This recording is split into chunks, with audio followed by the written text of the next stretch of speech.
Argentina en una jornada muy fría. 1 grado bajo cero marca el termómetro, 3 grados bajo cero la sensación térmica. Hace un ratito hablamos con nuestros amigos de Malargüe, 5 grados bajo cero y está nevando en la alta montaña en esa parte de la provincia de Mendoza. Lo vamos a saludar al doctor Sergio Zaraco, director del Observatorio de Salud Pública y Problemáticas de Consumo de la UNCUYO. ¿Cómo le va, doctor Zaraco? Como siempre, muchas gracias por su atención. ¿Cómo está? Buen día. ¿Qué tal? Buen día, un gusto. ¿Cómo está usted? Muy bien. Bueno, doctor, estamos en un momento en el que Mendoza va creciendo la curva. No paran de registrarse casos en los últimos días. Acá en San Martín, en el día de ayer, anoche, ingresaron 2 camioneros que venían y los testearon en el desaguadero. ¿Esto es por descuido, falta de controles? ¿Se han tomado bien las medidas? ¿Cuál es su análisis? A ver, tenemos que entender que estamos ante una situación de una pandemia. Esta pandemia es generada por un virus que no tiene anticuerpos en la población, porque es nuevo, apareció a fines del año pasado. Y segundo, que tiene una alta contagiosidad, es decir, se propaga de persona a persona muy fácilmente. A lo que se suma en lo que hemos aprendido en esta primera mitad del año, que vamos conociendo cómo se comporta, cuáles son las características de este virus, es que hay un alto porcentaje que llega o ronda el 50% de personas que no tienen síntomas, que están infectadas, que tienen el virus, que tienen capacidad de transmitirlo, y que no tiene ningún síntoma, no hay forma de advertirlo. Por lo tanto, esto genera una situación que ha llevado a donde está inmerso hoy el mundo. Lo vimos en Asia, lo vimos en Europa, lo hemos visto en la parte norte de nuestro continente americano y ha seguido progresando hacia el sur, donde ya afectó Ecuador, Perú, Brasil y Chile, y bueno, ahora es el turno de Argentina. Estas acciones que se llevan adelante tienden a contener o controlar la circulación, pero es imposible evitarlo por estas características, y esto a veces es el error. Cuando hablamos le estamos ganando la batalla o esto ya pasó.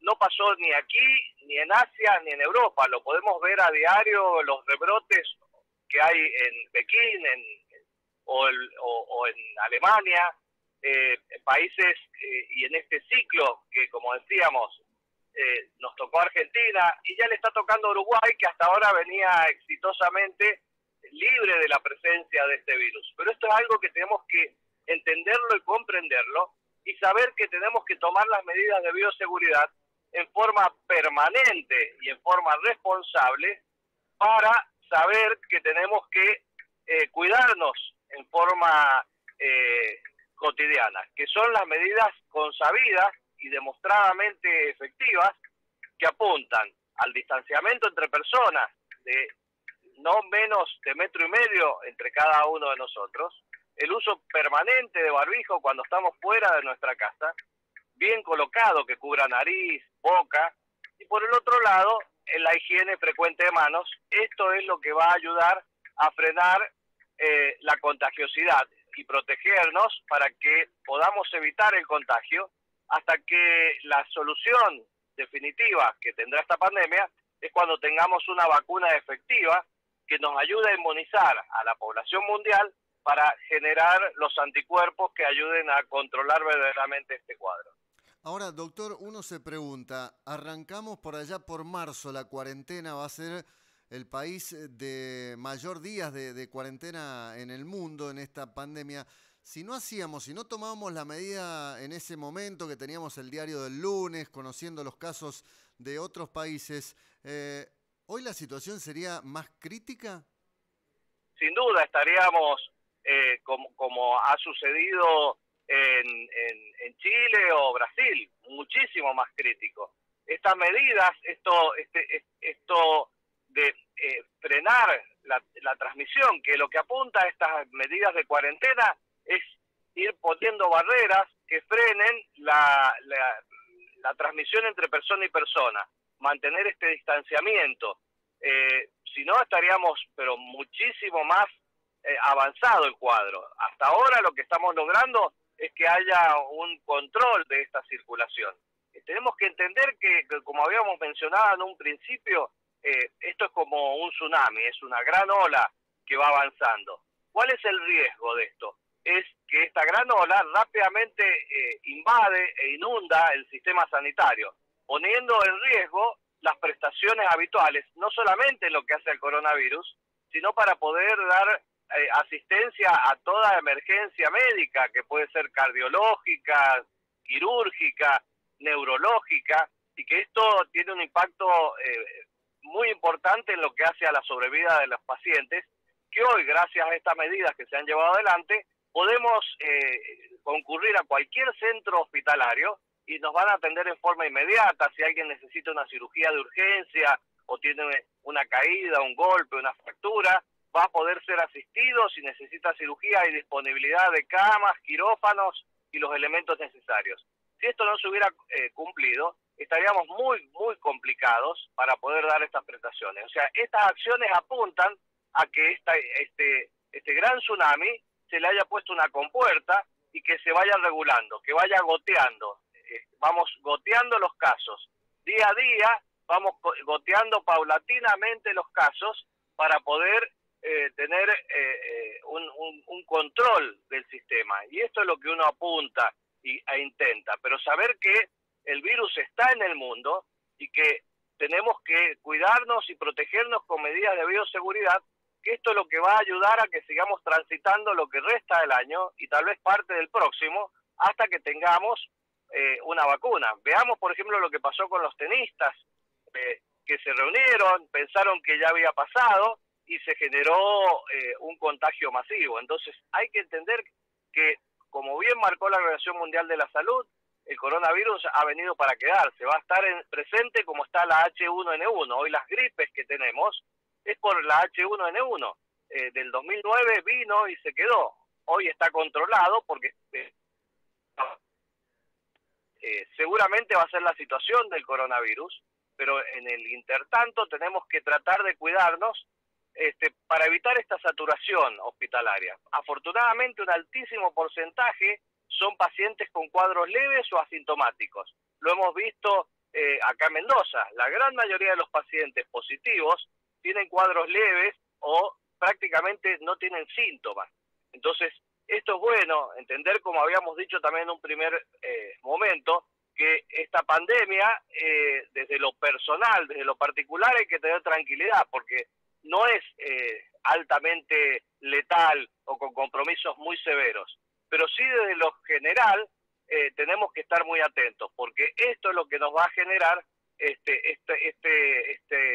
saturación del sistema, y ahí vamos a estar complicados. Doctor, por eso es tan importante la responsabilidad de cada uno de nosotros. Sí, ¿cuándo se puede determinar si hay circulación comunitaria?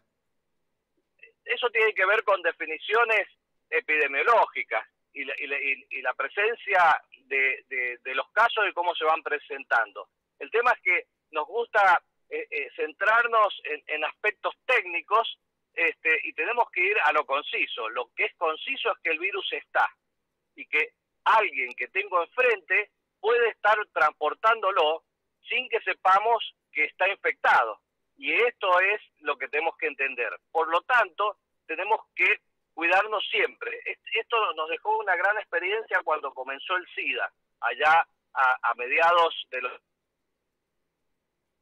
Primero pensábamos que qué grupos eran de riesgo, cuándo había que tener los cuidados, hasta que aprendimos que la mejor forma de contener esta epidemia, que fue el HIV-Sida, era cuidarnos siempre, y que así se sigue haciendo hoy, y claramente todo el mundo lo tiene en cuenta y lo tiene claramente entendido. Por lo tanto, para el coronavirus es exactamente igual. Entonces, es decir, ¿cuándo me tengo que cuidar? Siempre. ¿Cuándo tengo que usar los elementos de bioseguridad? Siempre, porque no puedo saber quién está enfermo por estas características que hablamos. Por lo tanto, siempre mantengo la distancia de seguridad entre personas, el uso de barbijo y el lavado frecuente de manos con agua y jabón. Es decir, que muchos de nosotros vamos a tener el COVID-19 y probablemente ni nos enteremos. Exactamente. Podemos tener o ya tuvimos y ni nos enteramos. El hecho es que si cualquiera de nosotros hubiéramos tenido el coronavirus y mantuvimos las situaciones de aislamiento, me cuidé, transitó entre nosotros, lo tuvimos los 10 días que puede durar en los cuadros asintomáticos, pero quedó en familia, quedó en casa y no generé ningún brote. Ahora, si yo no cuidé estas acciones, vamos a tener que estuve en una reunión, me junté con amigos, estuvimos en distintos lugares sin las medidas de protección y terminé infectando a 7, 8, 9 o 10 y estos a su vez, si no lo cumplieron, se propagó y ahí se generan los brotes. Por eso la idea de la cuarentena o los cuidados que tenemos que tener apuntan a esto, a que si yo me infecto, nace en mí y queda en mí y ahí se terminó el brote y así vamos frenando esta cascada, esta bola de nieve que se hace. Pero si yo no cuido esto va empujando a otro, que es lo que hoy está sucediendo con los distintos brotes que han pasado en estos momentos recientes, en distintos departamentos de Mendoza. ¿Por qué 14 días la cuarentena? Son 14 días porque habitualmente la vida media o la evolución que tiene el paciente desde que se infecta hasta que deja de contagiar son entre 10 días aproximadamente, 12, 13 días, entonces para una total seguridad son 14. Aunque hay casos que pueden estar a veces hasta 3 semanas, por eso a veces se habla de 21 días, pero se acepta que en 14 días uno puede estar infectada, que no detecto la presencia del virus con la técnica de PCR, pero que es sospechoso, yo sé que con ese tiempo deja de contagiar y freno ese efecto bola de nieve. Por ejemplo, si yo estoy en contacto con una persona que tiene COVID-19, ¿cuándo debería empezar a manifestar los síntomas? Generalmente el tiempo medio son entre 3 y 5 días. Generalmente si yo estuve con una persona y esa persona no usó barbijo y yo tampoco, y estuvimos a menos de 1 metro de distancia, la probabilidad de que me haya infectado es muy alta. Yo tengo que estar atento los primeros 3 a 5 días que aparezca sintomatología. Pero ojo, que casi la mitad no va a tener ningún síntoma. Pero ahí tenemos que estar atentos. Aunque hay casos que pueden aparecer más tardíamente los síntomas. A veces hasta 2 o 3 semanas después.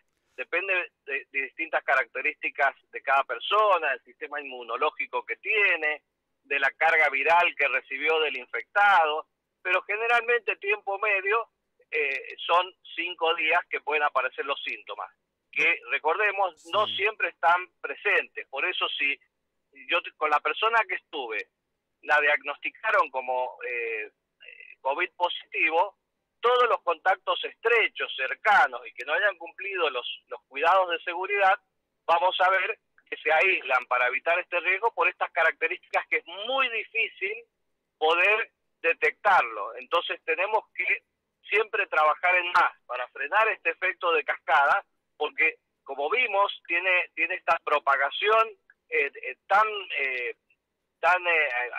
geométrica que va haciendo que rápidamente vaya afectando a muchas cantidades de personas. El objeto es mantener esta compuerta regulando para que no se desborde, y ahí es donde vamos a tener el éxito de transitar esta pandemia con un sistema de salud equilibrado. Pero es transitarla, no evitarla ni decir ya pasó. No es una tormenta que vino, cayó la piedra, nos arrugamos, esperamos que pase y al otro día estamos bien. Este virus está presente y va a seguir circulando. Por lo tanto, estos son hábitos que tenemos que tomarlos como habituales y cotidianos hasta el día que tengamos la vacuna y que esta vacuna alcance a más del 70-80% de la población. Es decir, que todavía tenemos un largo camino por delante. Bueno. Mientras tanto, distancia, barbijo e higiene de manos. Bueno, se ha dado un caso acá en Rivadavia, doctor, y lo aprovecho. Se cerró ayer un juzgado porque el juez de paz que trabaja en ese lugar tuvo contacto con el ginecólogo que dio positivo en el Hospital Español. Él trabajó hasta el día martes en la tarde, pero la reunión que mantuvo con ese médico fue el 15 de este mes. Ayer le han efectuado el hisopado, se está esperando el resultado. Digo, ya en ese tiempo, ¿se podrían haber manifestado los síntomas? Porque a su vez este juez se reunió con el intendente Rivadavia, con otra gente del Ejecutivo Departamental y lógicamente esto provoca un llamado de atención. Y es que, como le digo, el 50% no va a tener síntomas. Entonces es muy difícil. Sí que un poco se está viendo que aquellos que no tienen síntomas tienen una muy baja carga viral, por lo tanto el riesgo de contagio es más bajo. Tengo que estar muy próximo, muy cercano para que me contagie en mucho tiempo. Por eso lo que vemos, los que generalmente dan positivos y que hay alta transmisión es a nivel familiar, porque uno está conviviendo, está permanente y en la casa no cuida, almuerzan en la mesa, entonces hay esta mayor transmisión. Que uno transmita a otro, generalmente tiene que haber alguna situación particular, que tomaron mate o compartieron el mismo vaso, que ahí son los elementos para tener en cuenta.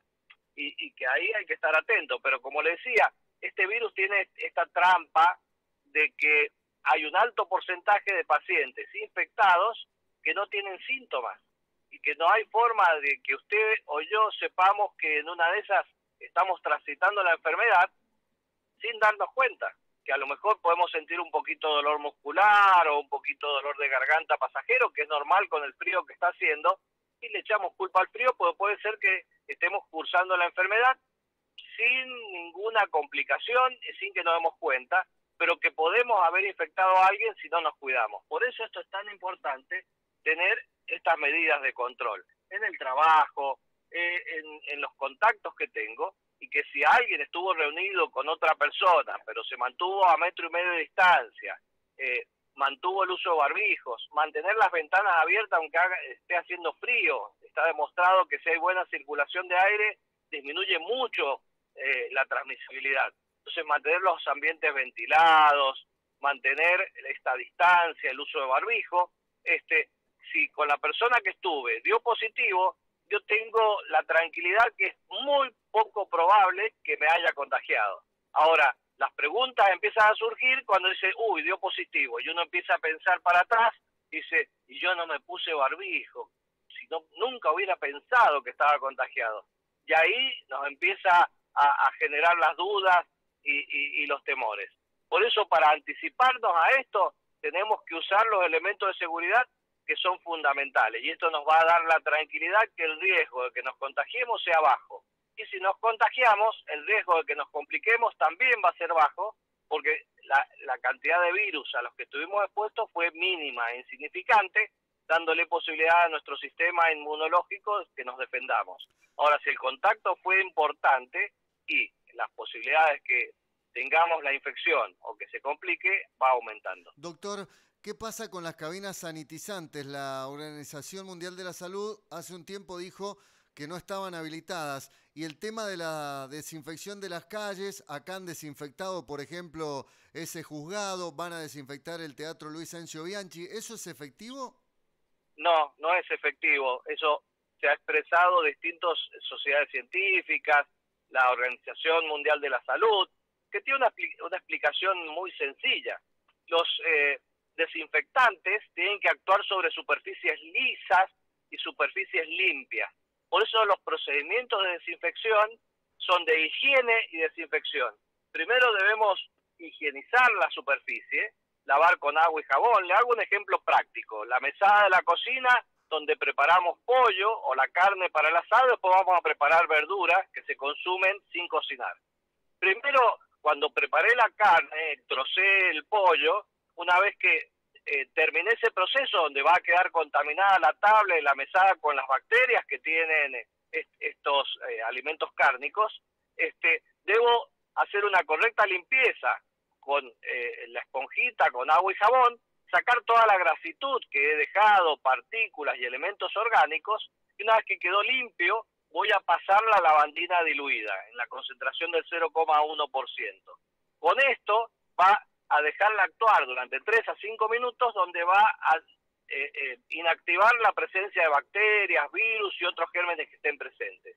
Si yo aplico la lavandina o el amonio cuaternario sobre una superficie sucia o porosa, como es el asfalto o una vereda o cualquier otro elemento, no va a cumplir su función porque queda rápidamente inactivado por la presencia de todas estas impurezas y suciedades. Y segundo, al ser poroso no cubre una película pareja que es la que va a permitir que se impregne el germen con este desinfectante, donde actúa los efectos que destruyen la superficie e inactivan al virus o la bacteria.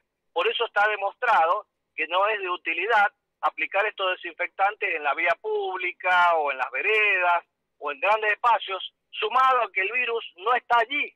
El virus está en las secreciones respiratorias del paciente infectado. O sea, yo puedo pasar y baldear con lavandina a mi casa, pero vengo yo infectado y estornudo o toso, y ahí en mis microgotas es donde salió el virus y tienen que impactar en la mucosa de la persona sana para infectarla. La carga viral que puede quedar sobre la superficie es mínima. Hoy está visto que el riesgo de contagio a través de las superficies es sumamente bajo. Por eso se está poniendo tanto énfasis en lo que hemos repetido: distancia, barbijo e higiene de manos, porque yo con mis manos puedo transmitir el virus a mis mucosas, y que es sobre estas superficies de uso público y donde la gente ha estado sin barbijo. Entonces ahí puede haber quedado alguien que esté infectado. Por eso se recomienda hacer estas limpiezas en los ámbitos donde hay pacientes enfermos. Sí es importante en los centros hospitalarios, consultorios o lugar donde hay pacientes enfermos que tienen alta carga viral, hacer desinfección. Por eso los hospitales tienen las superficies lisas e impermeables para que realmente el desinfectante tenga función. Eso por diseño y para que estén habilitados, todas las superficies tienen que tener estas características, porque si no, no serviría tampoco en los hospitales la desinfección. Es decir, está claro que esos que hacen desinfección en las calles o en espacios cerrados no sirve de nada, para ser claros. Exacto, ahí lo que habría que invertir es darle a los ciudadanos los elementos que van a ser útiles. Darle jabón, claro, para que el que no tiene acceso tenga el jabón, que es el verdadero elemento efectivo para poder mantener el control de la higiene de manos. La otra medida que es altamente efectiva, entregarles barbijos que sean útiles, no que a veces vemos elementos que no son útiles, que como elementos finitos, en donde no cumplen la función. Entonces se podrían estar entregando a la población que tenga barbijos, que tienen que ser de doble o triple capa. Lo ideal es que sea de triple capa, que cubra bien la nariz, la boca, y que esto realmente sería efectivo. Pero si no, lo otro es estar dilapidando recursos donde está demostrado, y organismos internacionales claramente lo han dicho, que no tiene efectividad para contener la circulación del virus. La última, doctor, hasta que no haya vacuna, esto va a estar presente.